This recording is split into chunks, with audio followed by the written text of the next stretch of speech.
Curiosity is a shit starter. And he goes, man, creativity is such a fucking curse. Like your biggest strength is usually your biggest weakness. Feynman says, no matter how beautiful your idea, if it disagrees with experiment, it's wrong. But so much of society today is so specialized because that's the dominant strategy to get somewhere. the most important thing is to not be fooled, and you're the easiest person to fool. I wish we'd have more effort going into less prestigious areas. We don't always get it right. We often get it wrong. And having this information about what doesn't work is still useful. You learn from other people's mistakes, hopefully avoiding some of yours. I think networks are going to become vastly more important than they were in the past. There seems to be a new kind of meritocracy. Now people are immigrating to the online world, right? We left the Stone Age because we got better ideas. We got better explanations. And as these better explanations flourished, we flourished. Progress doesn't depend on the calendar. People have to make it happen. And if for a while people don't make it happen or block it, it's not gonna happen. What we are on the cusp of here is this explosion of new learning. And we can't know what's going to come out of it. Just figure it out. Just find what's interesting to you. Thanks for joining us. Now please enjoy this episode of Infinite Loops. Jim O'Shaughnessy is Chairman and Co-Chief Investment Officer of O'Shaughnessy Asset Management, where Jamie Catherwood is an associate. All opinions expressed by Jim, Jamie, and podcast guests are solely their own opinions and do not reflect the opinions of O'Shaughnessy Asset Management. This podcast is for informational purposes only and should not be relied upon as a basis for investment decisions. Clients of O'Shaughnessy Asset Management may maintain positions in the securities discussed in this podcast. Well, hello, everyone. It's Jim O'Shaughnessy with yet another Infinite Loops. I was talking to somebody the other day and they said, well, clearly you shouldn't even number. You should just put an infinite sign instead of a podcast number because you're going to have infinite loops. And I said, well, that requires SimJim to be fully online and the AI to really work well. Many of these topics I am going to discuss with my good friend, Liberty Richard P. Feynman. He uses only the initials on Twitter and on his Substack. He and I have got to know each other really well over the last couple of years. He is one of the most interesting people that I get to talk to. He has all sorts of insights on not only markets, but AI, presentation style, curation, creativity. So welcome. I'm going to really grill you today. Thank you for inviting me again, Jim. I guess I didn't make the blacklist after the first time. But here you are yet again. So my first question, and I got to make sure that I don't use your actual Christian name here. So I've just got to think Liberty. Okay. So my first question is around curation. One of the things that drew me initially to you was I found myself, I had not yet subscribed to your Substack, but I found myself like, I almost got this weird feeling if I hadn't read it. And so I would actually go search my email and I missed one. And one of the reasons why I think that, my question is going to be to you is like this something that can be learned or like, practicing your scales on the piano? Because I think of curation as a creative endeavor. What are your thoughts? That's a really good question. I think there's something to the repetition, the iteration of it. I think it's part of it may be just having taste, like this intangible kind of like Steve Jobs thing of some people have more taste than others. And you can develop taste in certain fields if you spend a lot of time in them and learning about them. And after a while, I guess you've seen enough that you can kind of recognize what's really interesting in it and what's just kind of like the day's BS that's going to be a fish wrapper tomorrow, right? I feel like, I don't know, that may be part of it, but the odd part is that so much of society today is so specialized because that's the dominant strategy to get somewhere, right? To advance in your career, to like you get a degree in like fruit flies genetics or something, and you have to spend years and years to get at the top of that field. And it doesn't leave you a lot of time to explore like, other even things right next to it, but things very far away, like arts and I don't know, some parts of engineering about building bridges or something. And my own kind of wiring is very opposite to that. It's very of a generalist wiring, right? I can't spend all my time in one field. I get bored. There's always something shiny over there, over on elsewhere. And I feel like the only advantage I can have over there is to do the 80-20 rule and try to expand my 20% over here and there and build up just enough knowledge in a bunch of fields that I can kind of try to connect them, find something at the intersection that other people may not have seen. I think in my case, that's the kind of curation I do. I'm sure there's specialists that do curation in a very specific field, and that's different. But in my case, it's just like purely powered by curiosity and just being bored quickly with just the same thing over and over again. Yeah, so I agree with that. What is your read to publish ratio? So, like, how many articles or things do you read versus end up getting put into your Substack? That's a good question. It feels like some weeks, it feels like if I'm down a particular rabbit hole, that's a very rich vein, right? Like lately I've been into generative AI, which I'm sure we'll talk about. To me, that's a very rich vein. Like I throw a tennis ball and I find something interesting in there, right? I keep finding more and more interesting stuff. So during that time, the read to publish ratio is pretty high because I keep finding good stuff. Other times, like I'm not sure what I'm looking for. I find stuff once in a while, right? It's like all of the old film is on the cutting room floor and I keep searching for the good parts, right? And it's harder. So I think it varies. I think it's cyclical. I feel like when you get into a real flow state on something, some idea interests you enough that you can spend like weeks just immersed in it. During that time, you can learn more than into the next 6 months where you don't hit that same vein. So on average, it's probably kind of low, but during certain weeks, it's super high. Yeah, I am a fellow rabbit hole jumper, as you know. And it's interesting because we mentioned before we started recording that my new company, O'Shaughnessy Ventures, is the worst kept secret of any new company that was meant to be in stealth mode ever. And you made a funny joke about Steve Jobs telling everyone about things that that he had previously said, don't tell anyone. And then he did himself. And you said it was leaking from the top. And I'm like, well, yes, the good ship O'Shaughnessy Ventures is definitely leaking from the top. And one of the things that we are trying to do and endeavoring to do is essentially the so what of it is, I truly believe we are going into a pretty incredible period in human history. And I think that the tools available to people continued to stun me. And now that I'm involved with Stability AI and I've seen what's coming down the road over the next couple of years, it is literally and legitimately mind blowing. And so like I get caught up in those rabbit holes. And luckily I have the luxury to like do that.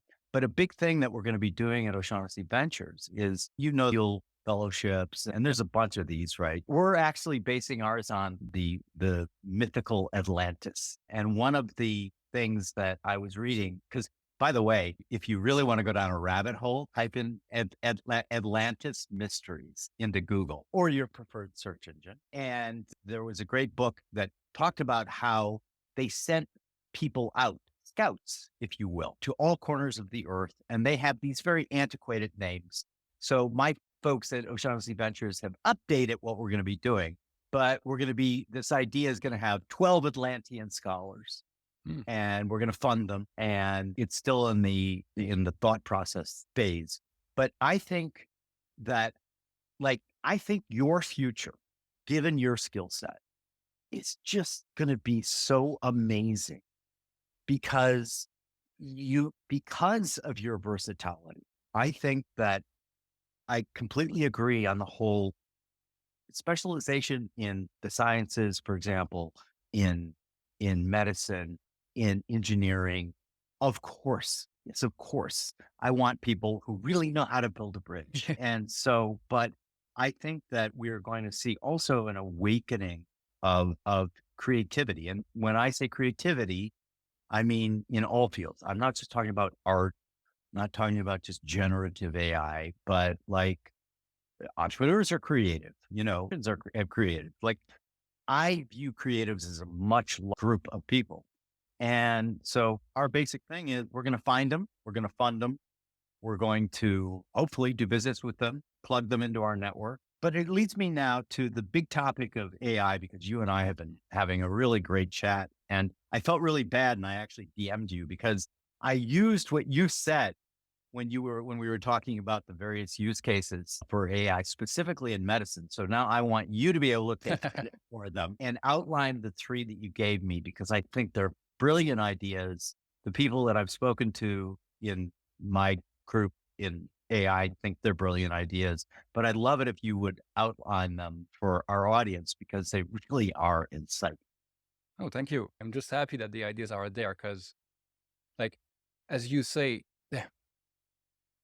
I feel like for so much of humanity's history, like execution and having the idea were so tied together, right? The person needed to have both. And now with many of our so powerful tools, it's kind of like becoming a bit disconnected. And you can have the ideas and then have them executed by software, by a machine, by somewhere else. Or OSV may be the execution machine for these people that have the ideas, but don't have the capitals or the tools or access or whatever to execute them. So bringing those things together is amazing. About the ideas I had, I think I remembered 2 out of the 3. So you may have to jog my memory for the last one. But the first one I was thinking about is there's been a big scandal basically about fraudulent research about Alzheimer's recently. And it made me think about how, like, there's so much, thousands and probably hundreds of thousands of studies in every field that we'll never have enough people to go back and go through them and go, with a fine-tooth comb trying to figure out if there's maybe some anomaly somewhere, if there's some good faith errors or some outright fraud, right? But with machine learning, I think we could mine these things and try to find all kinds of stuff that we could never have found before. And we may figure out that, like, some branches of sciences have been going in the wrong direction for a long time because they're basing their current research on some like bad foundation somewhere, right? That the house is built on the foundation on sand or something, and they're wasting so much time and money and effort. And that has real consequences, right? If the Alzheimer's research spent years and billions of dollars going after like amyloid plaques or something because of some fraud, like that's terrible. Like people suffering from this disease should have like research going in the right direction for them, right? To find a cure. So that, yeah, I feel like that's one of the top uses I can think of for this kind of AI. Like, not that it's an easy things, and maybe it's just like probabilistic, like you flag some stuff as potentially like to need human review, let's say. The other one I wish I could see, and that's probably a bit farther down the line when you can model things in silico better, right? Have computational models, and in biology, we're already starting to do that.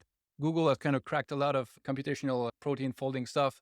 And eventually we can have more complex models where you can take past experiments and rerun them in silico to try to see if they replicate. If you had to do it kind of like in the real world, it would take forever and cost billions of dollars, and you could maybe cherry pick a few studies that you could try to replicate and like a few needles in the haystacks. If you can do it at scale in AI models, basically, that's another area where you could figure out like if there's a replication crisis in that part of it, but also you can rerun the same studies with slight variations to try to maybe optimize them, right? If you had a good result on some study, but the people doing the study have only this much funding and they can only try, I don't know, 500 variation on that compound or on those animals or whatever. Well, maybe if you rerun it much more cheaply and quickly, you can run 500,000 variations and find a much better one, more optimized, where you can procedures or drugs or whatever. And I don't know if that's the third one I mentioned to you, but another one that I'd love to see is there's like science it's very about prestige, and you want citations, you want to advance your career. So everybody wants to work on the most prestigious and the sexiest stuff. There's a line I love by a scientist who said, like, it seems tragic to me that all of the top scientists and engineers want to work in fields where they make the least difference, where if they were hit by a truck, 5 minutes later, someone else would come up with the same thing, right? I wish we'd have more effort going into less prestigious areas where there's less competition from the top minds, where you can make more discoveries, but also where you can find a bunch of null hypotheses, right? Where you can find a bunch of stuff that doesn't work. And having this information about what doesn't work is still useful. It's, well, the next person working the field, if they have a huge database of 1 million failed experiments, they can much better target what they want to do in the future, or maybe just avoid doing something expensive and that takes a long time, a lot of resources, right? Avoid wasting resources is just as good as having more resources. So I wish AI could help us with those kind of less sexy parts of science. That's another one where in some fields it's going to be easier because they're more based on information and data and can be done in software. Some other fields going to be harder, but I feel like over time, like because of our good friend Claude Shannon, right? Basically, anything in the world can be represented by information, and you can do, act on it in that information realm. It may not be easy, but at the rate at which things are improving, it's definitely going to be possible at some point. Yeah, you nailed all three. And when I was discussing it with these, I love my new circumstances because I've assured that I'm almost always the stupidest person in the room when I'm having these conversations. The way to be. Oh, I love it because it's just like, I'm just like in awe of watching these minds work. The forensic accounting example of previous studies, I think is brilliant because we know about, for example, I always use Ansel Keys at the University of Minnesota. He's dead, but now we know that he faked all his numbers. But how long did it take and how long did his influence have in the mainstream view of nutrition, right? That's the thing. That there's so much inertia. But also, from my point of view, I'm willing to go further.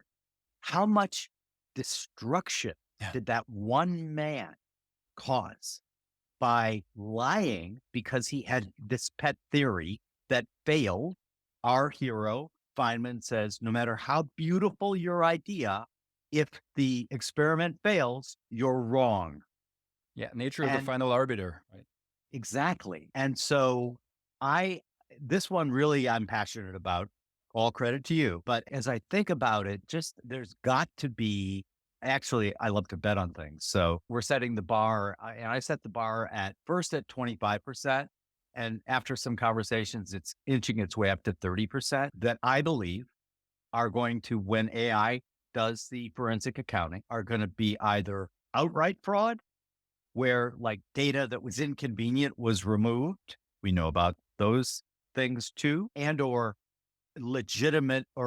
honest-minded data mining, not attempting to fool anyone, but fooling themselves. Again, Feynman, the most important thing is to not be fooled, and you're the easiest person to fool, right? And because if you're passionate, again, all the things that make we humans so cool also can be real problems. Like if I'm passionate about, I don't know, bone broth, I'm doing a bone broth experiment right now. And the research comes back that, go ahead and do it, but it doesn't do any good.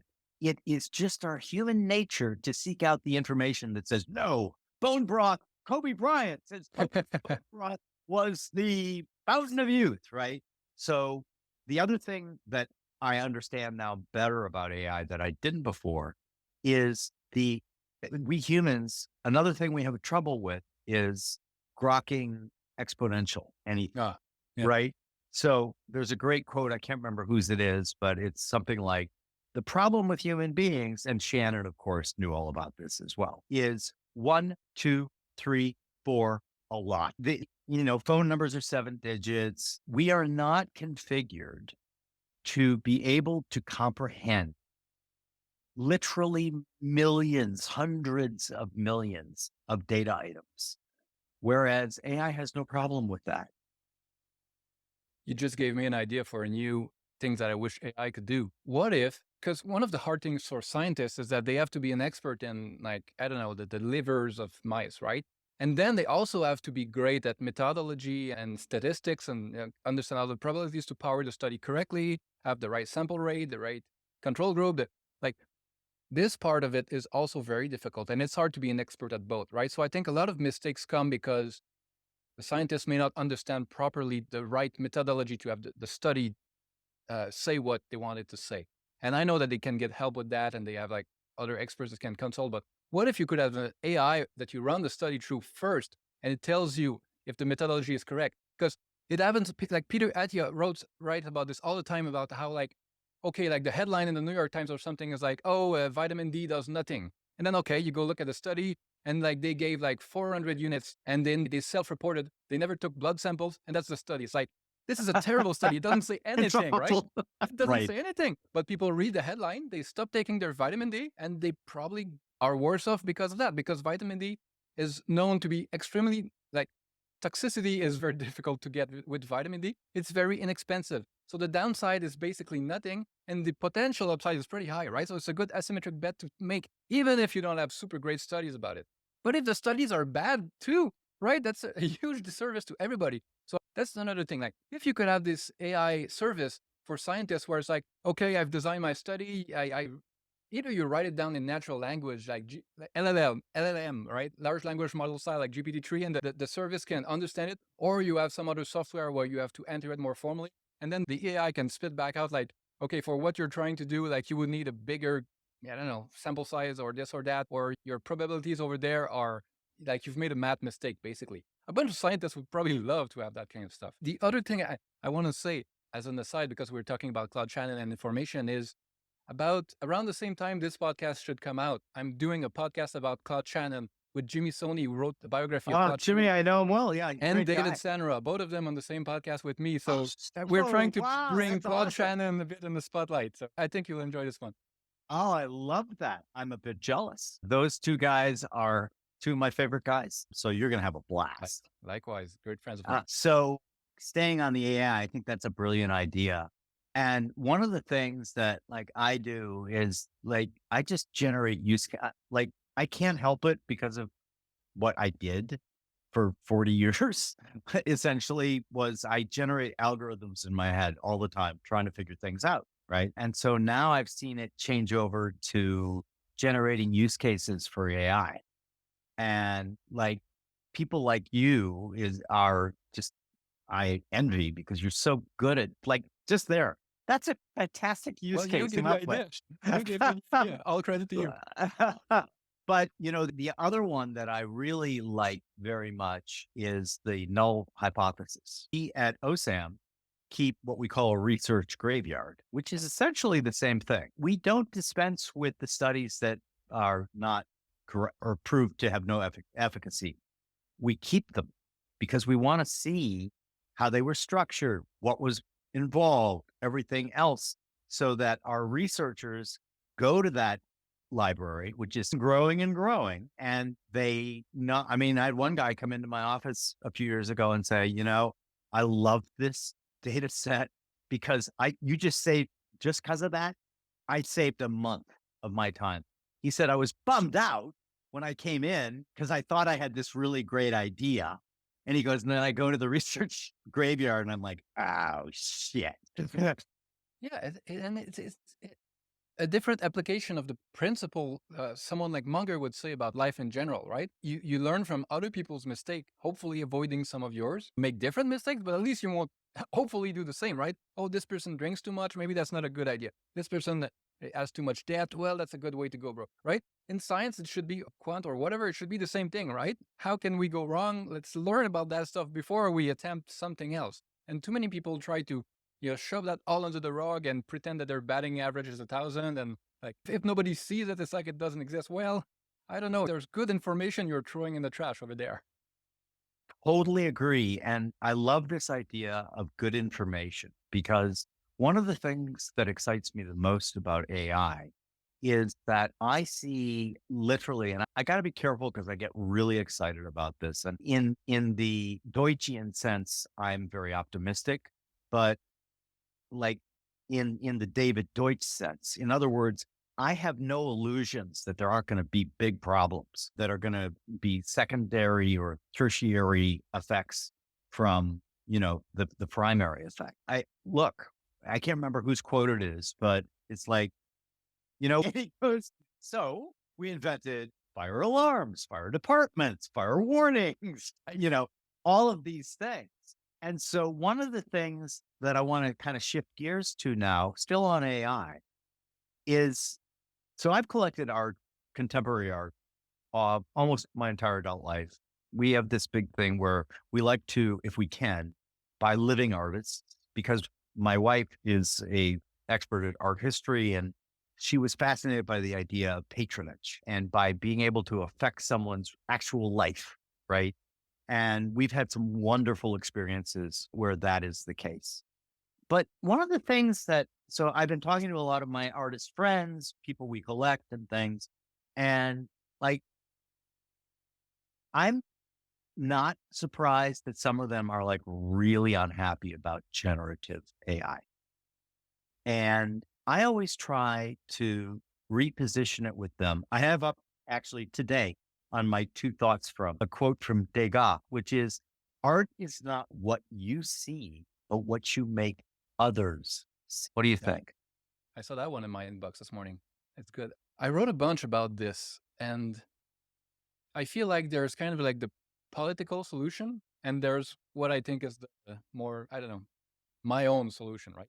So the political situation is probably, well, lots of people are going to be angry. So put a bunch of money in a pool over there and give money to people, and they're less angry. And then you keep doing what you want to do, right? I guess it works, but it kind of sets the precedent that people are right to look at it this way. And I don't think they're right. I'll back up a bit because it's abstract, but a bunch of artists are saying, well, this model that's creating this art has been trained on my work and on people's work. And so we should be compensated for that, right? And I feel like, if I generate a picture of a copyrighted Disney character with the model and I try to sell it, I should be stopped on that side of it, right? Disney has the right to this. We have laws. But on the learning side, I feel very uncomfortable with trying to restrict learning, right? Because we wouldn't do it for humans. You wouldn't tell humans like, oh, you're a painter, but you can't look at the paintings of anyone that's copyrighted. Like you have to learn only from uncopyrighted works, right? Or you're musicians, never play a cover of the Beatles or of Nirvana or like, all right? Every artist learns from what comes before them, and then they kind of remix it all in their heads. And for a while, they probably just copy, right? That imitation, like that's a great way to learn. And when you imitate great stuff, like at first, it's the only great stuff you're going to do, right? It's not going to come from you right away, unless you're kind of a freak of nature. So that's the way to learn. I feel like the AI is kind of learning the same way. And one thing that I think people misunderstand is the AI is going to learn on billions of images, but the model, the inference model at the end that generates the images doesn't contain those images. It has been trained on those images, but what it keeps is the learning is under the form of like parameters, right? It learned that Mickey Mouse has these 5,000 parameters of like this shape and these edges and these colors and these textures, and all that together is Mickey Mouse, right? Otherwise, if it was just learning from like single images instead of like from like, okay, I'll back up again. A human can recognize Mickey Mouse from any angle, right? We don't just learn to recognize him from the front and then you turn 5 degrees to the left and then what is that? No, what we've learned is not the static image. What we've learned are the patterns. Well, the AI is the same. It learns a bunch of patterns. And when you ask it to generate something, it'll use those patterns. And that's why you can mix the style of 3 different painters, then it'll mix the patterns from those 3 and output you something, right? So I feel like this learning on copyrighted material, like it's not even in the model that's used to generate stuff. So it's harder to say, well, you took my image and you put it out, right? It's not even in there, your image. What I've learned is the patterns of your style of painting. So I don't know, there may be something unethical there, but I have trouble seeing it because I don't think we apply it to humans. I also feel like over time, like the AI is going to learn more and more from images generated by AI. And I don't know if that's good or bad. I don't know if it's going to dilute the pool or increase the variety or like what direction it's going to take humanity and art. But I feel like there's kind of like a AC and BC line where before this year, almost everything online was generated by humans and you train the models on it. And then in 10 years, you're going to train the models on a pool of data that's going to be like 80% AI generated or something. And is that good, bad? That's another thing to worry about in some ways, right?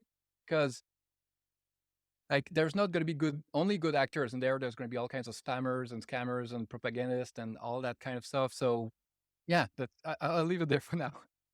Yeah, I think that's very insightful. And one of the things that I try to do is just help them reframe, because I also have a lot of artists that I collect who are like the most enthusiastic about what's going on with generative art. I was talking to one and she basically said, oh, I am in love. I put my own images in, the AI learns on them, and then it presents myself back to me. And she was basically saying, I have come up with some of what I think is my best work by working with this iteration, right?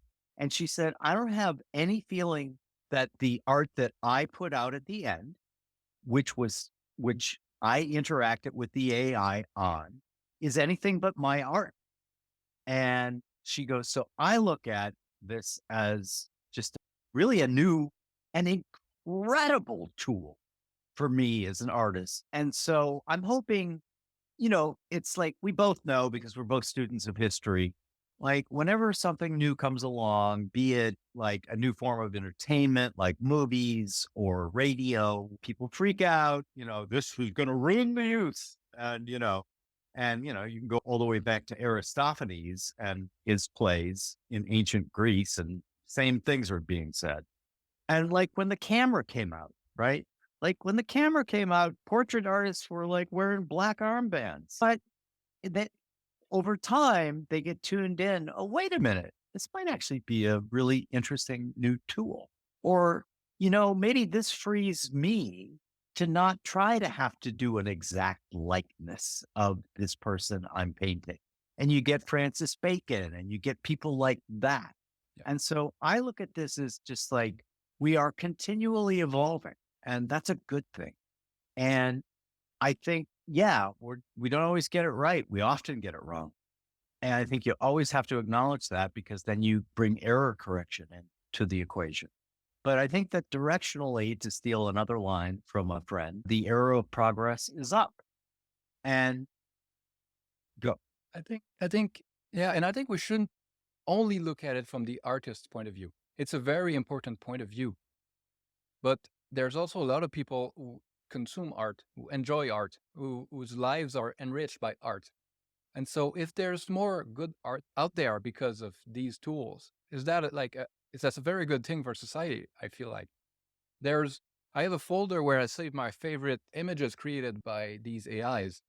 And I have hundreds and hundreds of images there. And many of them are some of my favorite images ever, like digital paintings and all that. And they wouldn't exist without it. And I don't know.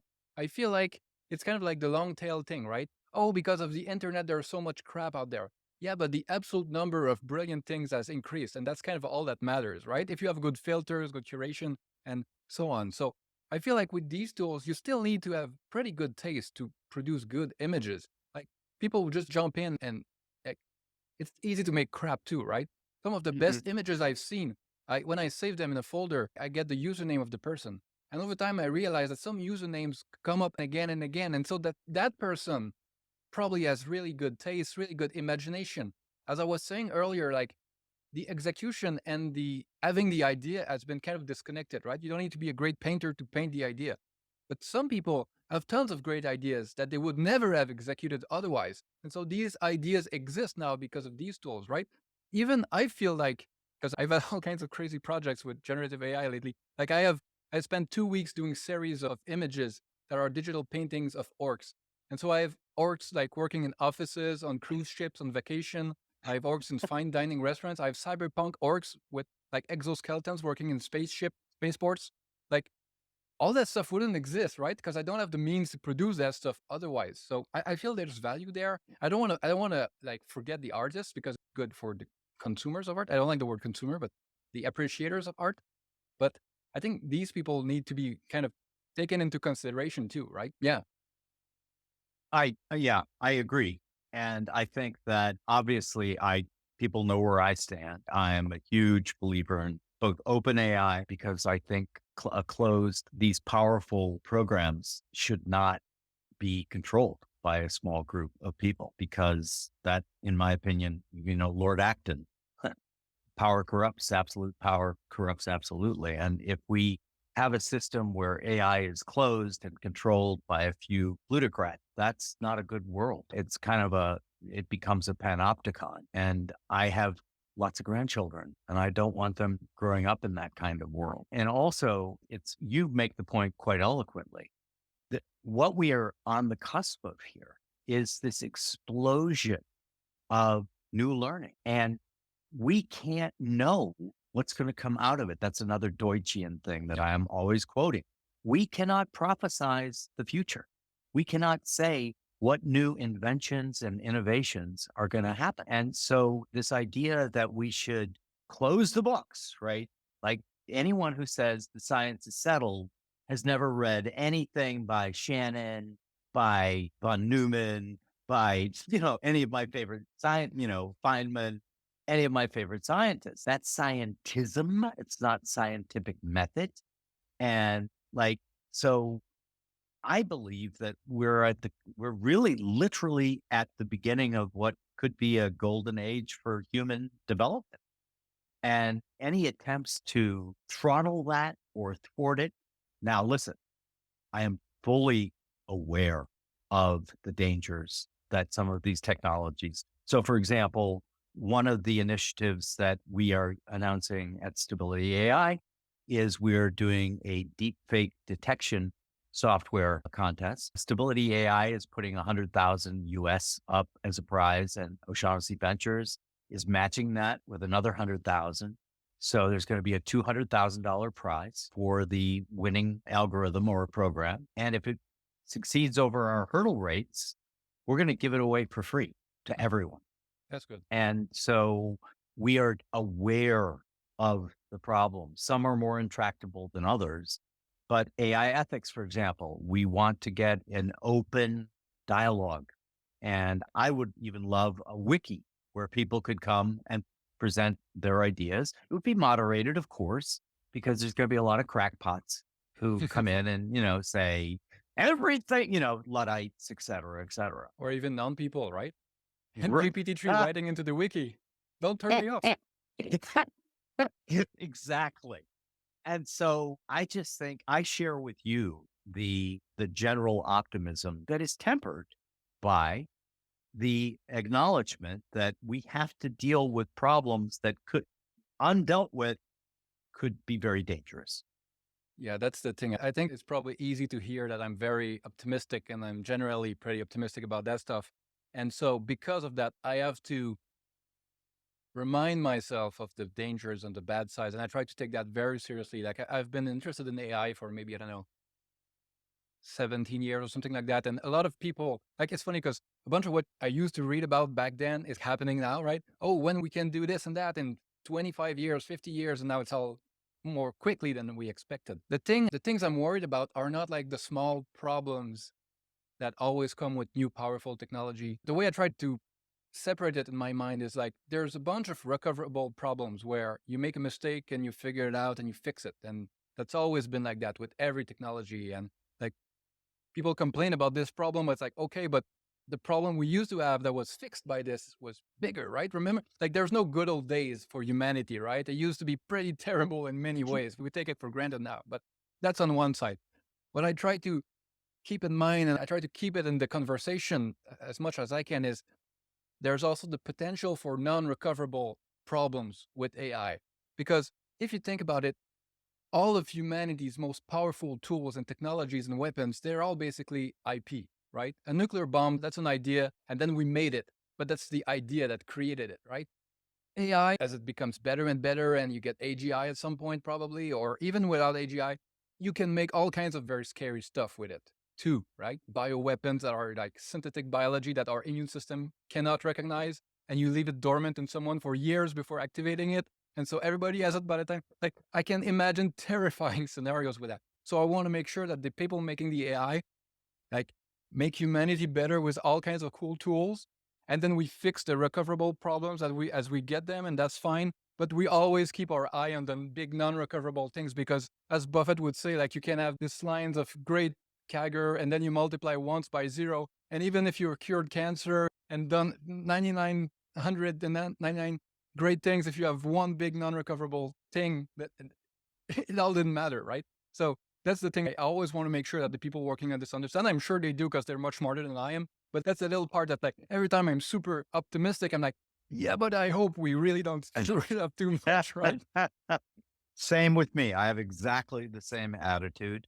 And I'm lucky to be able to, from being the chairman of Stability AI, I can have some input that I wouldn't otherwise been able to have. I'm very happy that you're there, yeah. And what I have found, if it's worth anything, like I went in a little skeptical of the motivations of what I had seen big tech develop into, like, say, over the last 20 years. And I must tell you that I was so pleasantly surprised by the amount of people who didn't just say things, they acted. Yeah. We have some major new people who work for stability people like David Ha, for example, who was Google Brain in Tokyo. He now works for Stability AI. And he's a great example of a brilliant person who got the opportunity to what we're seeing is we're seeing so many people who are like really tech geniuses, coders, thinkers, everything. I'm seeing that they want this too.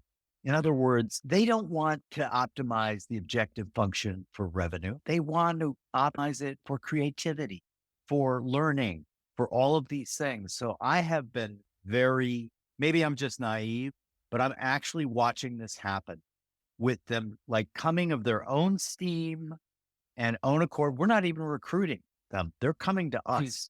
That's a good sign. And so I think it's a great sign. But like, I'm totally with you on the existential risk front. The way I look at it is AI is so powerful, right? Because humanity, our only special thing is really intelligence. Everything else comes from that. Like all of our tools, all of our systems of organization, like that's all created there. If we can augment our intelligence and we can have this augmentation on the curve, right? Because human intelligence, like it's building on accumulated knowledge, like stuff we learn in books. But the basic hardware in our heads doesn't get much smarter over time, right? Okay, maybe we have better nutrition and vitamins and this and that, and we've gotten a bit smarter than people from 1,000 years ago or something, but it's not advancing. But if we have this other intelligence on a curve that's going to get smarter than us and then keep going and keep going, I feel like we've got it made if we just avoid ruin, right? It's like Berkshire that's going to keep compounding if it's in a position of not going to zero at some point, right? That's all I want for humanity. I don't even want us to go as fast as possible. I want us to go as safe as possible, because if we're safe, the rest is all going to take care of itself eventually. We're going to like find the cures for all the diseases. We're going to cure aging. We're going to this. Eventually, if we have this augmented intelligence, that's going to create all these other tools that everybody's going to use. And that's all going to build on itself as long as we don't multiply by zero at some point. So that's if we can optimize for that, like the rest is really going to take care of itself, I feel like. Yeah, I agree. And if we optimize also for not having like these tools at the hands of like some dictator somewhere that's going to create this panopticon that you talk about, or this totalitarian society that's like turbocharged by all these tools, right? That's another scary thing. And it's a good thing that like free societies create so much more innovation and tech than closed societies. And so it's probably going to come out first in these societies than somewhere like North Korea, right? That's a very good thing. So this part I'm a little bit less worried about, though. I don't know. That it's scary too in places like China. Yeah. And, that's an argument that I have long made. If open, first closed, open is always going to win. Open is going to win because most things are complex adaptive systems that require a variety of cognitive styles and Error correction. Error correction and all of these things. And where there isn't a massive forbidden list, or in the case of these, North Korea is a great example, like that is a country built on lies. And so I can't imagine them, like the AI that they could develop would just suck because it would be wrong about everything. And they have nuclear weapon, but don't have food, right? right. Where are the scientists there, right? If all these regimes, if they can't steal their technology from someone else, it's not going to be homegrown. Exactly, because of their closed nature. And complex adaptive systems, emergence comes from the bottom, not the top. And if you want to have a top-down, our dear leader type society, it's crap. It's going to be horrible stuff. So I, like you, am of a similar disposition in terms of we must always be vigilant, and the more minds working on it, the better, as far as I'm concerned. And of course, it will be moderated. And of course, there will be people who know more than other people. I'm surrounded by all those people every time I get on a Stability AI call. And so that's great. But the open nature, cognitive diversity, like I think everyone, diversity, the key diversity that we need is cognitive diversity. Yes. Yes. So much. And please. Oh no, I was just agreeing loudly with you, right? Yeah. People try to measure diversity all kinds of ways, but at the end of the day, the real thing you're trying to measure really is cognitive diversity. And if you have a bunch of people, well, look different, dress different, come from different places, but they all think the same, that's not real diversity, right? Not at all. Not at all. And that's been a big deal of mine. It's like, I think networks are going to become vastly more important than they were in the past. Because in the past, networks were basically bound by your geography or your school ties or your religion or, some external like association, right? So you went to an Ivy League because of the networking. Made a lot of sense. It was smart to do. You were very religious. You get involved with, all the things that your church does. And those become the members of your network, right? In this new world, the world is my network, and I can find talent anywhere, and talent can find me. And so, like, just my own experience in building out Infinite Loops and now O'Shaughnessy Ventures, we have people all around the world. And like, we don't care what you look like. We don't care what sex you are. We don't care who you choose to love. We don't care what your religion is. All we care about is, can you do this great work? And then we want to give you that platform to be able to do it. And so the network effect, which everyone knows about, so we don't even have to talk about, becomes more profound, in my opinion, because it allows nodes to come on to the network that in the past had no way of joining that network. Like, here's an example. One of my main guys at Infinite Loops, he lives in India. He's a very bright young man. Pre-internet, pre-explosion of these tools, zero chance that I would meet him in any capacity. Zero. Well, you and me, right? Where would we meet? You, exactly. Well, we would have had there would have been a slight probability because I have so much business in Canada. We could have. I've never worked in finance. I've never worked in tech. That's true. But the only reason I would give it a slightly higher probability is geography is a bit more compatible. We would be in situations where we were physically proximate to each other, because I go to Quebec or went to Quebec all the time. I go to Montreal all the time. And so, I mean, I could have literally bumped into you on the street, right, in Montreal, but that's far-fetched, but it could theoretically have happened. The chances of that are almost nil, right? So the variety of just my experience with my network, of which you are a member, it's just so, the synthesis that is happening when I talk to different people in my network is just incredible. And because I'm so lucky to have access to guys like you, to have access to guys like Jimmy, who wrote the book about Claude, Jimmy's good. And David, with his, I love the guy. David's the best. David's the best. He really is, but N of one. Yeah, he definitely is. But my point is, all of these people can now meet and interact and create, right? Like, I'm going to come away from this podcast with like 4 new ideas that you just gave. And I think I may have a new one. Listening to you, it's half-baked, right? I think I'm going to have to write about it at some point. But in our previous episode, we talked a lot about the interest graph, which was kind of this new thing. There used to be the social graph, and like you try to replicate online your social ties with coworkers, whatever. And now there's the interest graph on places like Twitter, where people with similar interests and skills can find each other. And instead of like, as I was saying, like instead of gossiping and having fun, they're creating and learning. And that's a different kind of network, right? The new idea is that on top of that, there seems to be a new kind of meritocracy. And I feel like in the old world, meritocracy was so limited by geography and by these kind of networks that you could have meritocracy like inside of a company or in a town with the civic people, right? Or maybe in a region or in a longer network of like, I don't know, pediatricians or something, but it was kind of limited.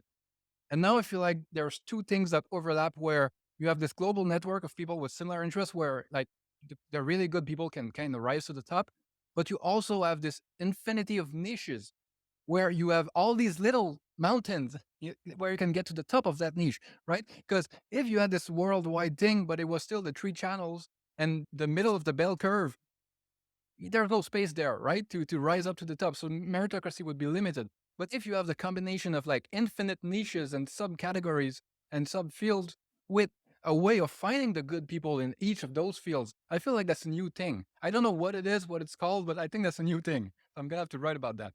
I definitely agree that it's a new thing. And it's like one of the things that spurred me on to create O'Shaughnessy Ventures, honestly. Believe that all the old models are collapsing, and that people who understand that and are tuned into the new models are going to be able to do both really well, but they are also going to be able to contribute to the common good. And one of the things that you just outlined is a great example of the ability of the common good to grow exponentially. And, it's this whole idea of the human colossus, right? The human colossus gets smarter and smarter. And then you add AI and it just keeps getting bigger and bigger. And then you destroy all of the bounds of geography, space, time. And those are all gone now too.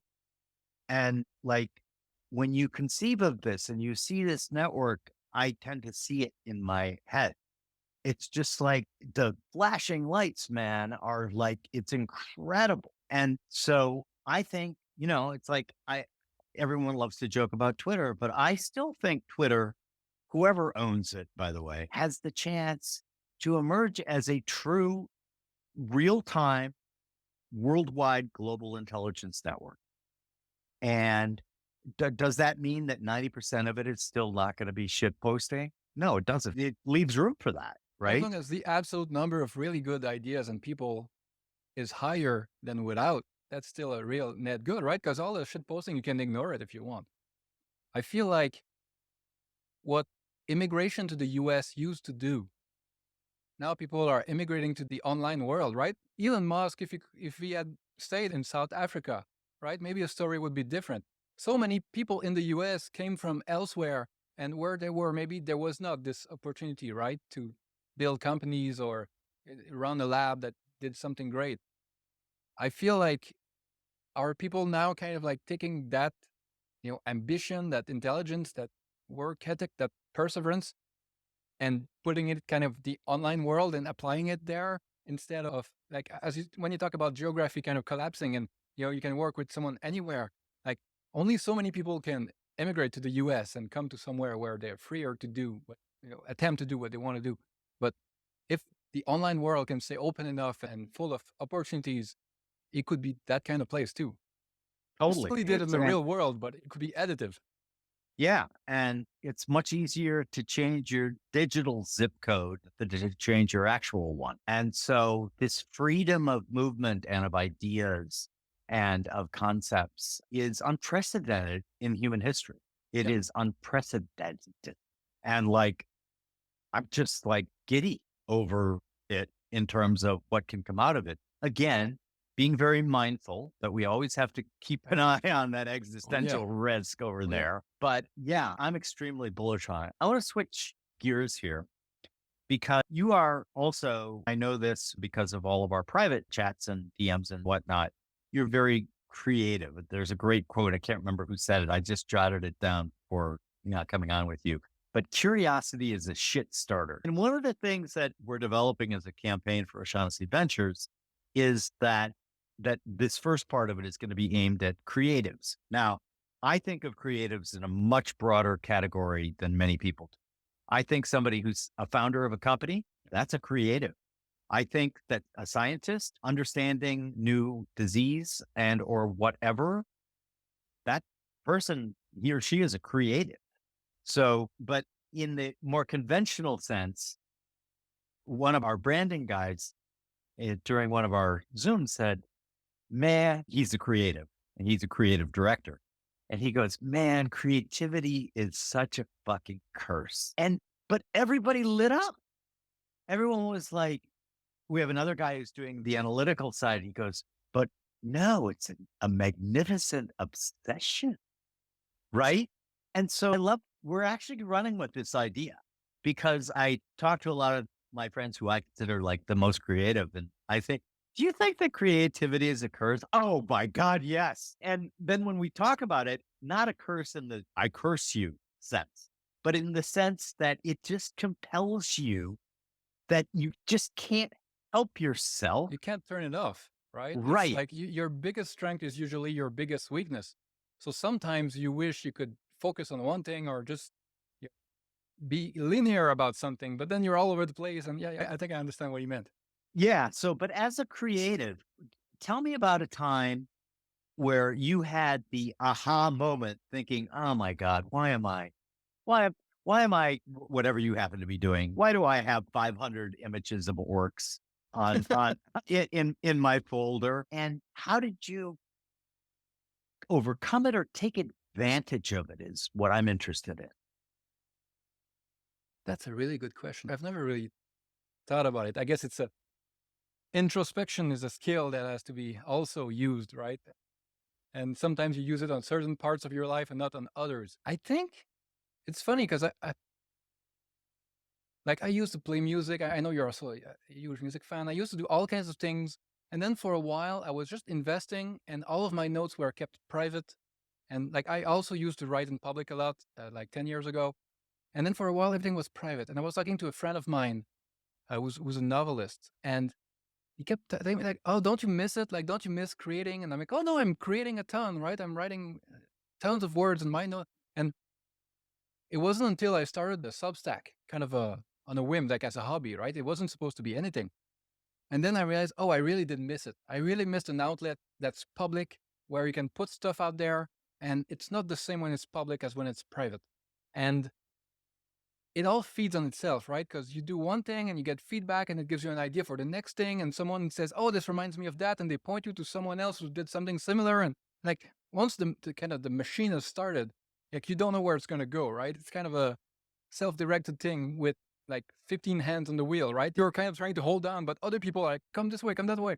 And I feel like the newsletter has been that kind of realization that I kind of missed it in my life. I missed like even stupid Deadwood jokes or whatever, like that stuff has to come out of me somewhere, right? And needed the outlet, I think.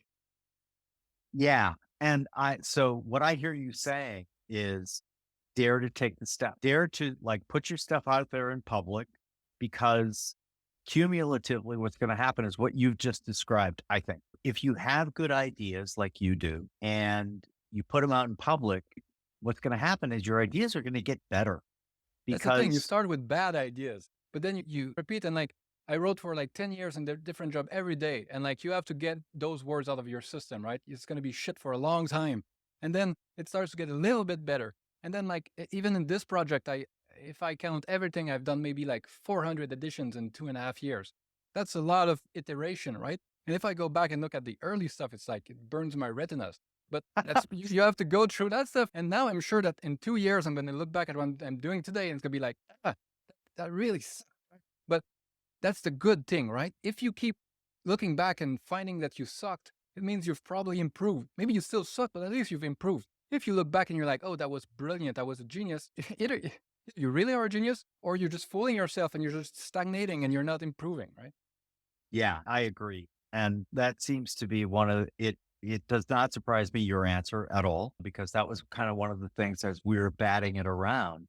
It was, my same creative director, a guy by the name of John Foster, he was like, yeah, but look at what we're doing right now. We are iterating back and forth. People who think very differently than I do, John, who's our creative director, and we're coming up with a better version of this, right? And so that gets us back to, well, if I can collaborate with people everywhere in the world, I'm going to be able to have access to ideas that would never even occur to me.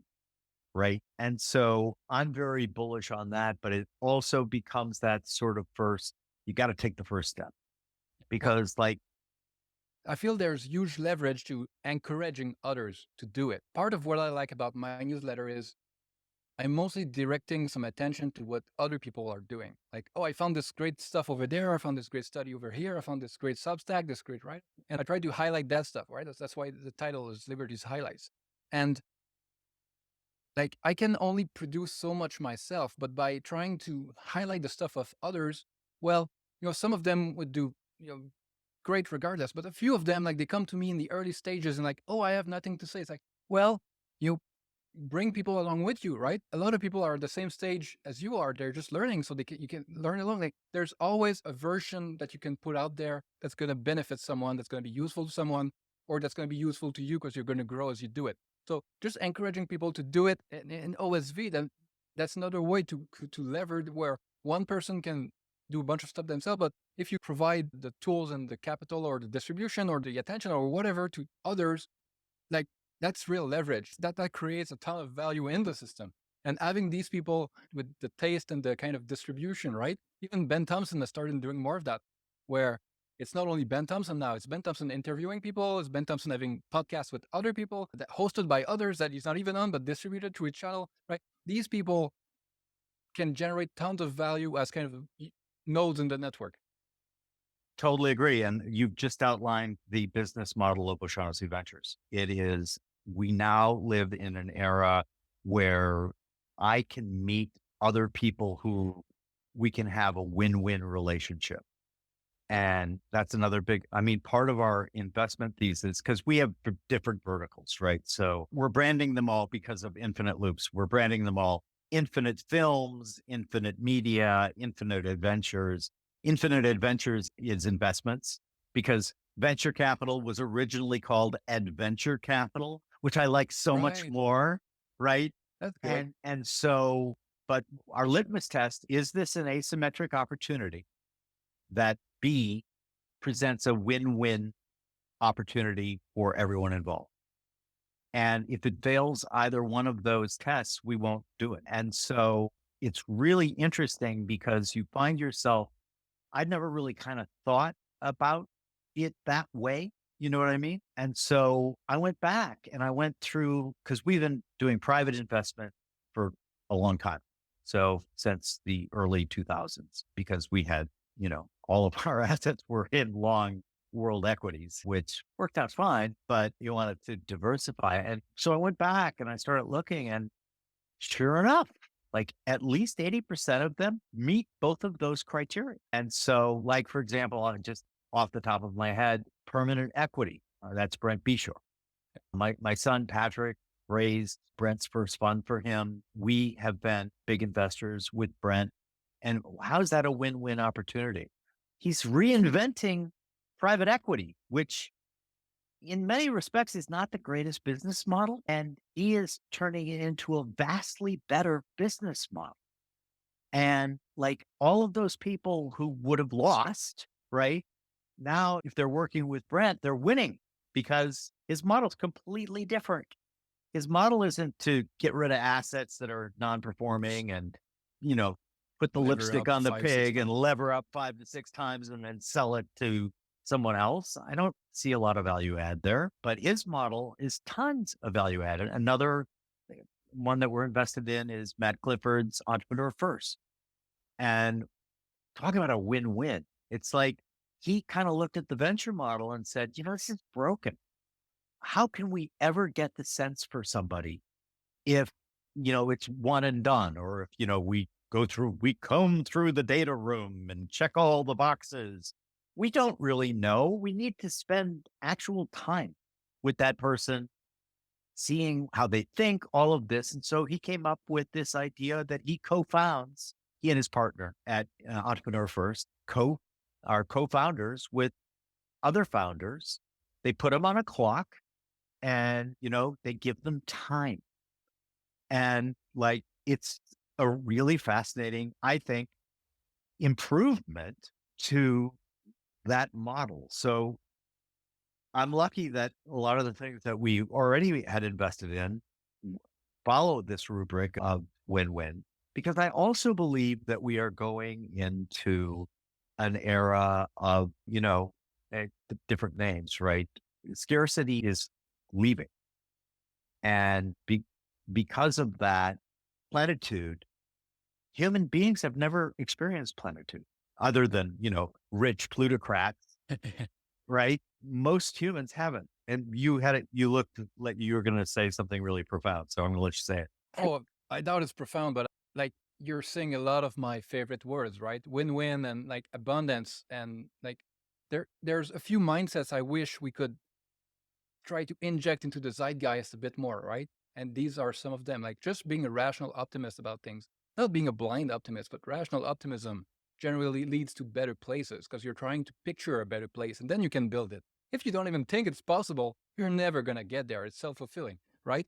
And a mindset of abundance is like the difference between like, okay, we have to, I don't know, like do these environmental things like let's try to maintain a little bit of what we have. Let's try to replace a little bit of the old thing with the new things and it's going to be okay. It's like, no, I want abundance, right? Build 1,000 nuclear reactors and make tons of electricity so we can desalinate waters and have like jungles growing in the deserts. And like I want a grand vision for a better world, right? Because if you don't even have the vision, you're not going to have the world. You have to start with the ideas. When I said that every dangerous weapon is IP first, well, every great thing that we build is IP first. And people don't even dare to dream that IP right now. Like people like Elon Musk, like, yeah, he's really smart, but mostly he has grand vision, right? I want a bunch of other people with different grand visions than Musk that can execute on them. So there's not enough of that. Like there's tons of stuff that we discovered in year X that could have been discovered 50 years before or 100 years before. Like some stuff depends on some technology, right? You need a microscope before you can do X, but other things are basically just someone had to think of it, right? Well, I think there's a bunch of these ideas laying on the floor right now. We have all the pieces required. We just need the people to come up with them, right? To dare to dream them, or I don't know. I wish we had a bit more of that stuff in the zeitgeist, right? People are kind of depressed about the future, and I get it, right? There's a bunch of scary stuff, but the way to turn it around is not by giving up. Totally. Again, I think one of the reasons we get along so well and enjoy talking to each other so much is we share a lot of the same ideas. And like we're both in our own way trying to put a little dent in the zeitgeist. And, I think as long as we're persistent, yeah, we'll have losses for sure. But like being persistent in this idea of vision, because that is something else I am really obsessed with.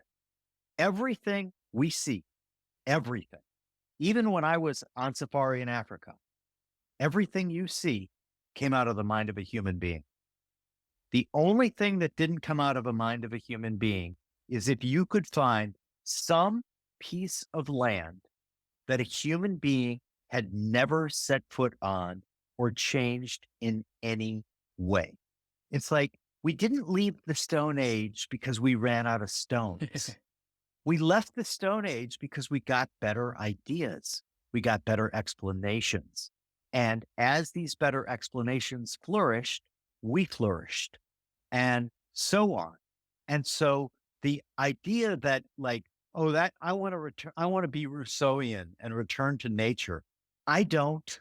I'll tell you what, if somebody said to me, Jim, there's this time machine, you're the only guy who can go through it, and you can only go to the past, where are you going to go? And I'm like, I'm staying right here, brother. Because like I was reading, there's a great book, Bill Bryson, America One Summer, 1927. And he's talking about how deadly even that seemingly modern world was. Like Coolidge, when he was president, his son died from getting a splinter when he was playing tennis. Yeah, infections and anything could kill you, basically. Could kill you. And so this romanticizing that world, I think, is like really wrong. Yeah, we cherry pick what we look back on, right? We don't look back on the average life from those days. We look back at stuff that was cool enough that someone wrote about it and still reads about it today, right? It survived all that time because it was special. It's like there's a good example for survivorship bias with log cabins. And people are like, oh, wow, log cabins, they used to be so well built, right? They last forever. The design is great. And look at all these log cabins. They're all great. It's like, no, those that survived are the great ones. Shitty ones all fell down or people tore them down or didn't maintain them, right? So that's the thing with the past. We only look at those things. There's a thought experiment. I'm sure you've run it because how can you not think about it? It feels like, humanity, the arrow of progress is mostly going in one direction, but not all the time, right? So if you think about like ancient Greece and Alexandria and all that thing, and then you kind of went back a lot in the Middle Ages. What if the Middle Ages didn't happen for a lot of progress, right? Would we be like in the stars right now, like having defeated aging and well, progress doesn't depend on the calendar. People have to make it happen. And if for a while people don't make it happen or block it, it's not going to happen, right? People assume that Moore's law is like this thing that's like written in the star and chips are going to get better over time. It's like, no, there's a bunch of really smart engineers like in Holland working really hard on a machine that costs 150 million. It has 120,000 parts that like atomizes tin with lasers and like has a mirror so flat that if it was the size of Germany, you wouldn't find a millimeter bump on it, right? This is the kind of people that make it happen. And I can't help but wonder, like, where would we be right now if like humanity had been just 1% better at it, right? 1% over 500 years, where would we be? So we have to do our Compounding, best right now for the future, for our kids. No question. And it's the idea that's near and dear to both of our hearts because, we're both big on, the various investment schools and everything. It's misattributed to Einstein. I know for all of the everything is Einstein, Oscar Wilde, George Bernard Shaw, or Mark Twain. Mark Twain. Oh, Mark Twain has like 50% of them. Oh, totally. He said everything. He did, right? Everything that was ever uttered was uttered by either Oscar That's Wilde something or you Mark could do Twain. with an AI, right? Just have a 50 petabyte book of every possible sentence, copyright it, and then in the future, everything can be attributed to you. Yes, I love it. One of the things that, as I was listening to you about progress not depending on the calendar, people have to have the vision to create it. I love that line. I'm going to put it up on Twitter. I'm going to credit you with it, of course. But is this idea, one of the things, and this is a good example of cross-pollination. So I'm a big Joseph Campbell fan. I know you are as well. And I was reading Campbell the other day, and it just like hit me right between the eyes because one of the reasons why Stability AI has a pretty good advantage is our compression algorithms are better than everyone else's, basically. Now, will that last forever? No, not unless we continue to make them better and better. But this idea of compression has been around forever. And I was reading Campbell, and there it was. He was like, what people should understand is that stories that have been around for a very long time and have been told and retold and retold. And he uses the term, he said, have been compressed to just the best parts of that story. And it's like your thing about the log cabins. Yes, we are sitting in a world where the log cabins that we see were the best log cabins, right? We are also in a world, though, where many of the stories that most of us are aware of, despite where we grew up or whatever, are also the result of getting compressed, and containing real information. Back to Claude Shannon, right? And, I sometimes think all roads lead to either him or Feynman or, one of those guys. But I'm fascinated because that's what's going to happen here. And like one of our projects, when we can do it, is we want AI to be programmed in every language in the world, because right now it has a very Western bias. Yeah. Language includes culture too, right? You can't have Culture the culture too. without the language. Well, for example, our chief operating officer is from Japan, and I was spending time with him in San Francisco last week, and he had this sudden insight when we were talking about manners of communicating. And he's like, he looked at me and he stood up and he goes, Jim, I am you, but only in Japanese. And I'm like, Ren, what are you talking about? He goes, I just had this satori. He goes, like, you say exactly what you mean. You don't pussyfoot around. You're very straightforward. This is one of the things that I love about you. And he goes, and I was talking to my friend and I'm like, man, I wish I could be like that. And he goes, well, it's because it's English. English is your second language. And Ren was like, I am that person in Japanese. So ultimately we ended up having this great conversation about it, about, Wittgenstein, the limits of my language are the limits of my world, right? And so when we apply it to why should AI be familiar with all languages and all cultures? Because we wanted to learn more and better, and having just one point of view might be not so great. And I think it's also a tool, as the listener may be able to tell, English is my second language. And I feel like being bilingual or trilingual or whatever allows you to step outside of a language to look at it from the vantage of another language, right? It's kind of like a introspection tool in a way. It's harder to examine something with the thing itself, right? So I wonder if AI doesn't benefit in some way from looking at certain data set from the point of view of other data sets or of other model, of other inferences, right? Maybe there's a way to create a kind of like, you know how they have these tournaments where I don't know the name of the model, but this against this, and like Yeah. you could have like the English add- model looking at the Japanese model, like you keep them separate, but you have one analyze the other, and then have Chinese model look at the I don't know the Brazilian model, and like instead of meshing it out together, maybe there's a way of better looking at certain models or extracting certain insights that can't come from inside the model from the vantage of another model. I don't know. Maybe it makes no sense at all, but that's It could be a actually makes possibility. sense. You keep going on here, and we're going to hire you over at Stability AI to design these things. You know, and what's interesting is your intuition was correct, because where the conversation ultimately came to was me saying that one of my greatest regrets in life was not being able to speak a second language because of what you just outlined. The ability to step outside of your dominant way of thinking and speaking and examine it from another way that you're fluent in, I think is a huge advantage. And of course, I've got to tell the old joke, which is there's a woman and her little daughter walking down the street here in Manhattan, and the little girl hears people up in front of them. They're speaking English first, but then they switch to French. Hmm. And the little girl looks up at her mom and says, "Mommy, what language is that?" Her mom says, "Well, it's French." And she goes, "So they speak both languages?" And mom says, "Yeah." And little girl goes, "Well, what's that called?" And the mother says, "Well, it's called being bilingual." Little girl goes, "Oh, that makes sense." And "Mommy, what do you call somebody who speaks 3 languages?" And the mom said, "Well, they're called trilingual." Little girl says, "Well, that makes sense too." "Mommy, what do you call a person who only speaks 1 language?" And the mother looked at the girl and said, "An American." Well, America has lots of immigrants. No, I know. Languages get the dog. No, that's the first thing I thought about. On languages, one thing you made me think of is how like there's a kind of a quantum leap where when you're learning a different language, at first you're kind of translating it, and that's like okay, but at a certain point you start being able to think in the other language, and that's where I catch myself sometimes. Like I'm in the kitchen at night, just like thinking about something like, hey, I've been thinking in English for an hour, right?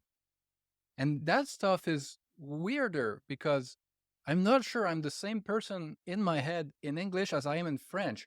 And I've seen videos like on TikTok or something. They're like, I think they're Japanese women or something, or maybe, I don't know. And they're like, when I speak in my native tongue, like in Chinese or Japanese, I sound like this. And then they speak and they have a very distinct voice. And when I speak English and they speak, it's totally different. Like it's like an octave lower and it's very different. And it's like, is it only the voice that changes, or is the personality influenced because the language encodes so much of the culture? I think so, because that's where Ren and I got to. He would like his insight. He was really excited. Yeah. He's like, "I am you in Japanese." And like, I'm like, "I'm sorry." But then when he explained it to me, it was what you just outlined, right? He feels like a different person when he is communicating simply in English. And now you got to remember, he worked in the government services. He was an aide to Prime Minister Abiy, who unfortunately was assassinated. He learned English at a very young age. He lives in London. So he thinks in English all the time.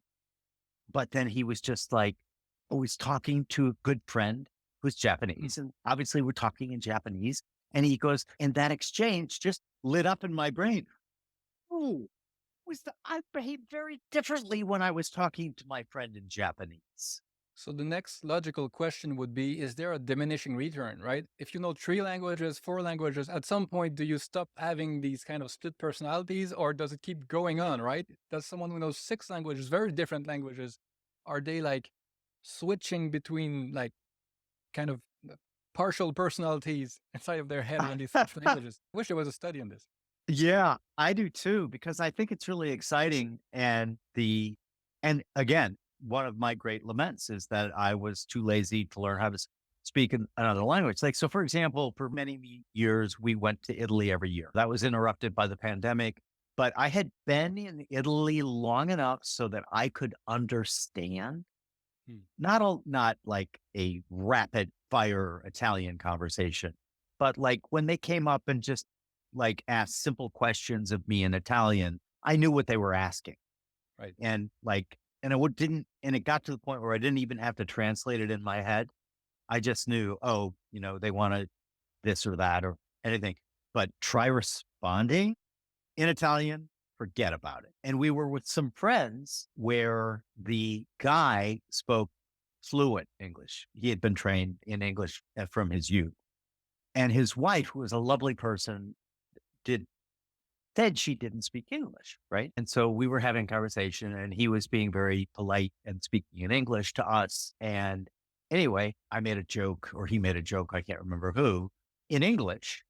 And his wife started laughing. I'm like, I looked at him and I said, hey, and he goes, no, she understands Yeah. everything in Sounds like English. a little bit shy, right? Because it's much harder Yeah, to speak it than. exactly. I was just telling my cousin's daughter about this recently, about when I learned English quite late. Like I was like 15, 16 when I started. So I never had the chance to have like two native tongues, right? Like my Right. kids are going to be like that because they're already bilingual. But to me, English is always going to be kind of a different part of the brain. And I was telling her about how what made the biggest difference to me was when I stopped giving a crap. For a long time, you try to speak your second language and you're just good enough at it that you can understand how much you suck at it, right? You're like, oh, I'm not pronouncing that right. And what's the word for this? And you're always like tripping over yourself. And so you get self-conscious and you kind of stop. And that makes you like, you just don't practice because you're kind of afraid, right? But then I was part of a startup and we had like a weekend in New York, like brainstorming, like 72 hours, like from morning to the night and all day. Like I spoke English for like hours and hours. And when I was so tired, I just stopped giving a crap and I just went for it. And forever after that, I was better. I just had to have this kind of like leap forward. And then it was like something unlocked in my brain. And it was like, okay, now I can do this, right? And I feel like a lot of people, that's what's stopping them. It's not their capacity. It's like the driver in the car has their foot on the brake, right? That's what you have to get over. Yeah. And I think it's pretty cool in terms of, just the ability to, again, cognitive diversity. There's language diversity too. And being able to take advantage of them, I think are going to be cumulatively much better for us. Let's switch gears for a second here to learning. This is something you and I talk a lot about too. And we, big surprise, agree on this idea We should that find something we disagree on. I know, like I will for our next chat that we're going to publish. I am going to scour all of your Substacks. I'm going to find something. I'm going to say, Looking forward to it. Liberty, I disagree with this. Controversy sales. That's going to be my biggest day ever. It'll be huge. But this whole idea that you have said, why does everybody think that if something is serious, it has to be important? And another thing you've said that like I totally agree with is learning is so much easier if it's fun.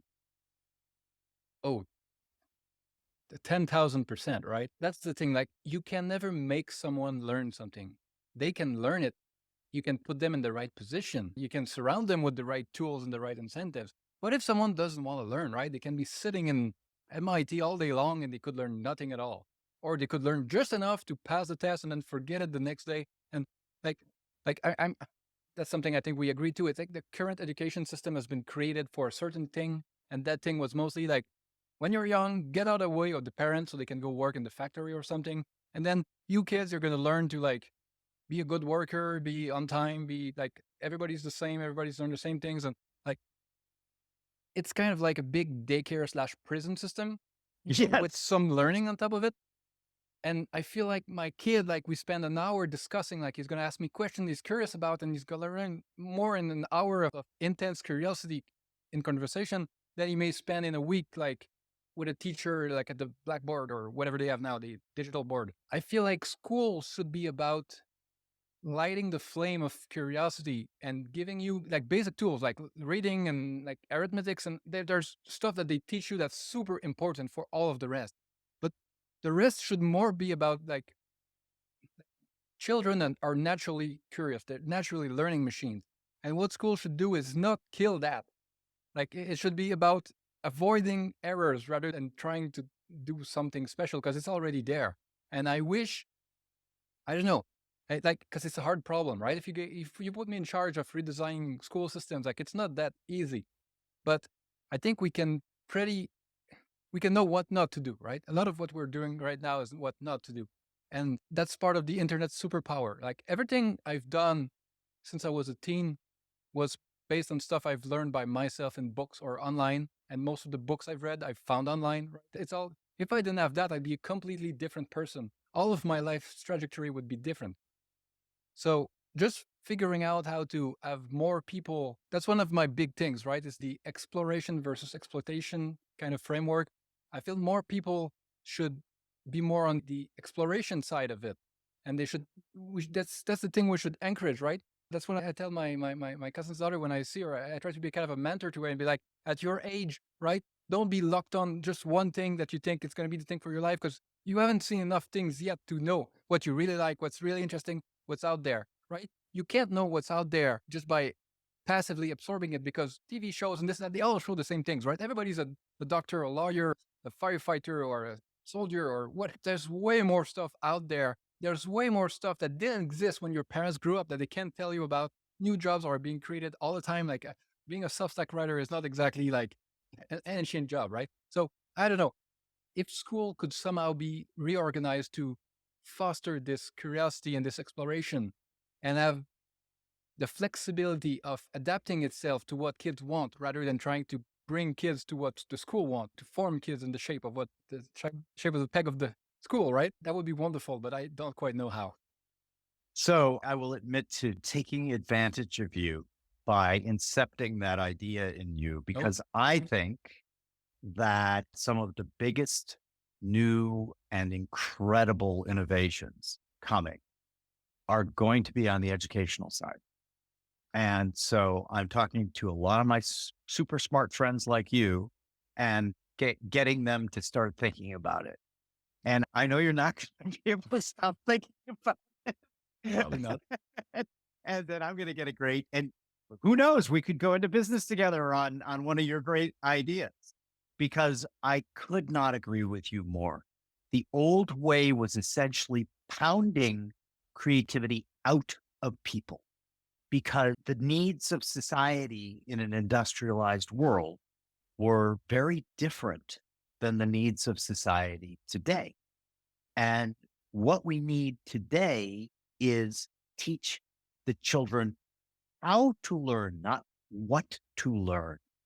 And so I'm convinced that there's going to be a couple of new models that work pretty well that could like really change lives of children. Like I'm a Montessori kid and I don't have any real memory of that other than all of the teachers of Montessori when I was in there in the Paleolithic era came from India. And so my dad set up the first Montessori in right around when I was 3 in 1963. And so the only thing that I can actually remember was being really upset about having to go to the Montessori classroom on a Saturday when all my friends were going to the double feature at the movie theater.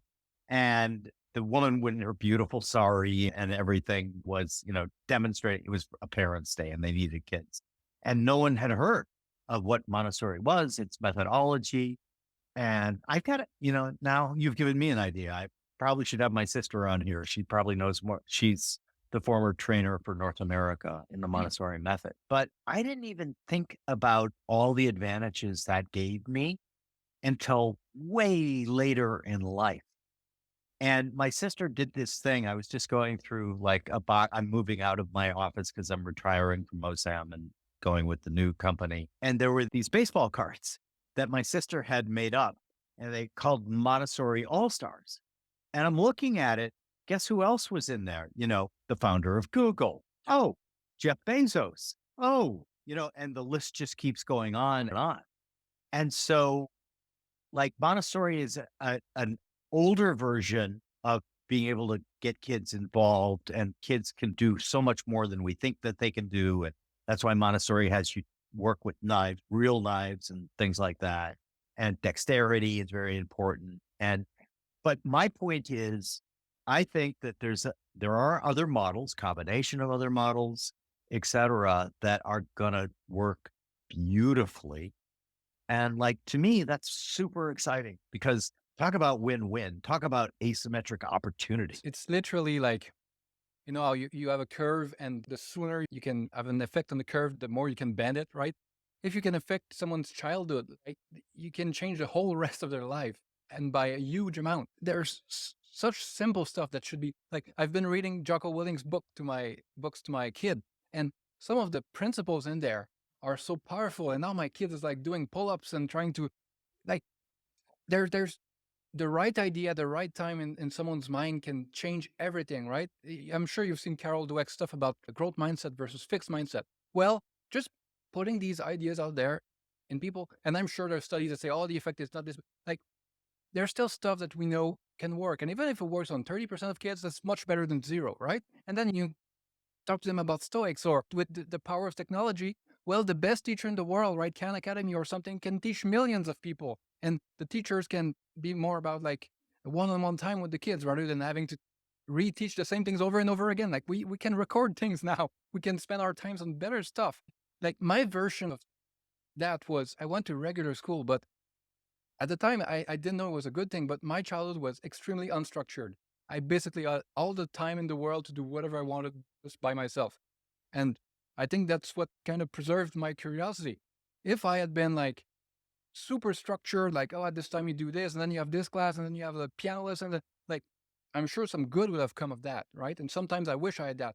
But now I realize that some of my peers maybe never had this, like, just figure it out, just find what's interesting to you, just like go down the rabbit hole, like looking at I had this encyclopedia with pictures, and I spent days and days just looking through them, right? And volcanoes and submarines and like all kinds of stuff I still kind of do today, a version of. Yeah. And then back to our earlier topic, wait until AI gets involved and we can tailor make certain things to certain disposition and encourage, like the prompt would be, oh, student A is showing a strong interest in subjects A, B, and C. What are the adjacent subjects that student might be interested in? Serve some of those up to the student. They might not want them, but if you have the ability to immediately serve that up for the student, they're going to find like, oh my goodness, like you with the encyclopedia. My father, like I was punished for doing reading assignments too much in my traditional grade school. And it was a Catholic grade school. And so they made me sit at my desk with the for people listening, I'm showing him the Christmas tree you make with your hands. And so I felt like I was being punished for getting the work done too soon. They should have sent me to the library, but they made me sit like this, which is, again, I have to thank them because it really stoked my rebellious nature. And like, you get the reverse of what you punish most of the time. Always. Right. And so I went back and I'm this little kid and we always had dinner as a family, which I did in my family as well. It's just a great I do too. way to communicate. Anyway, so my dad is saying, well, how was your day today? And I'm like, I sucked. Why did it suck? Well, because I read through all of the SRA thing through the end, and they told me that I was doing it wrong and that I just had to sit at my desk while all the other kids did their thing. And my dad goes, oh, that's horrible. And he goes, come with me. And he walked me into our more formal living room where we had the Encyclopedia Britannica. And he took the first volume out and he goes, just look through this. And like, I wasn't yet reading well enough to like comprehend a lot of it. So like you, my first trip through the Encyclopedia Britannica I was drawn to the pictures and to like, oh, what animal is this? right? But it's just like that simple thing alone, like what a great thing to have happened because like, it's always, and maybe it's my Taoist nature, but we'll see, right? Like other people might tell that story and say, look at how horrible those nuns were, and punish him for doing the reading. But okay, what happened next? Yeah, What happened it's what you next? do with it, right? Someone could have been discouraged, or someone can be like, "This is fire. This is putting a fire under me, and I'm going to do even more of that," right? Uh, Exactly. and if I look at my kids, like if I had to design a way for them to learn stuff with the power of AI, and maybe this is another idea for stability, but what I would do is like they love games. Oh, Okay, yeah. and so okay, you want to teach my oldest about some math concept? Here I go, AI, generate me some Minecraft world with some math puzzles that you have to solve to get to the netherite sword or something, right? I want my youngest to learn about ancient Greece. Okay, generate me a Zelda-style Breath of the Wild world where you're walking through ancient Greece and then you meet people and they talk to you about, I don't know, like stoicism and stuff, and that's just part of the story in the puzzles, right? If you can generate something that's tailored to the interest of the person, but that's also kind of related to the curriculum you want, I think you're going to learn much faster. If you gave this to my kid, the next day they'd be like, what's next, right? It wouldn't take them a month to learn their times tables or about stoicism or whatever, right? That like there's a great essay by Derek Sivers called Yeah. "There's I No like, I Speed love his Limit." work. Yeah. There's no speed limit. I don't know if you've seen this one, but it's how he learned like I don't know like a few semesters of music theory in like a couple of weeks or something, because you don't have to learn at the pace that others are learning. Like this space is mostly designed for people that are not super self-motivated, that are not like some people need that pace. That's fine. But if you are more motivated, you can go much faster. And that's the terrible thing, is that school is like for people who have like problem learning or something, they're going to be left behind. And people who learn very fast, they're going to get so frustrated and bored that they're also going to do badly. So the people at the kind of the center of the bell curve, they kind of do okay, but you kind of chop off both ends. And that's terrible because both ends need more support, right? And like when you listen to interviews that Patrick does, how many times a year, I was a terrible student, I didn't do well at school, it wasn't good. Like a bunch of people who did great things, created great products and technologies and employed thousands of people now, like the system failed them, right?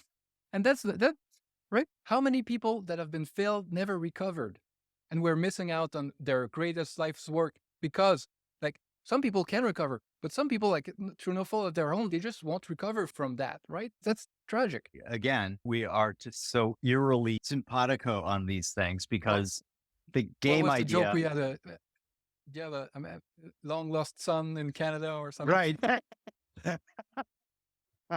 Yes. Well, we won't talk about that. It's only a joke. Yeah, it's only a joke. We're kidding. But yeah, the game idea is one that I think could be massive. Oh, I think it's going to replace everything if it can be done well. Yes. Because why would you sit down and read a blank page with a bunch of boring stuff on it if you could play a game, right? Totally agree. Totally agree.